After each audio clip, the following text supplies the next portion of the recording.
Presiden imbau masyarakat pulang mudik lebih awal untuk hindari kemacetan. Presiden Joko Widodo atau Jokowi menghimbau masyarakat untuk pulang mudik lebih awal agar terhindar dari kepadatan di arus balik. Puncak arus balik diprediksi bakal terjadi pada 6-8 Mei 2022. Lebih lanjut, Jokowi meminta agar masyarakat menghindari pulang ke kota pada hari Sabtu dan Minggu.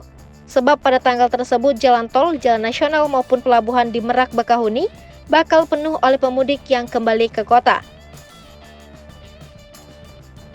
Sementara itu, Direktur Jenderal Perhubungan Darat Kementerian Perhubungan Budi Setiadi memprediksi puncak arus balik Lebaran 1443 Hijriah terjadi pada 6 Mei 2022.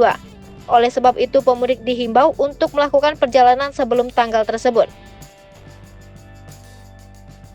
Kementerian Perhubungan sendiri telah berkoordinasi dengan Korlantas Polri untuk menyiapkan skenario lalu lintas apabila terjadi kemacetan di titik-titik ramai.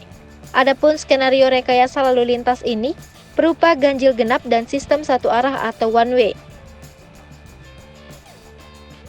Saat arus balik, kepolisian akan memberlakukan one way dari gerbang tol Kalikangkung KM 414 hingga tol Karawang KM 47. Rencananya one way arus balik akan diberlakukan pada Jumat 6 Mei hingga Senin 9 Mei 2022.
Hai pemirsa Sri Popo TV, jangan lupa komen, like, dan subscribe, serta tonton terus berita-berita terupdate lainnya ya.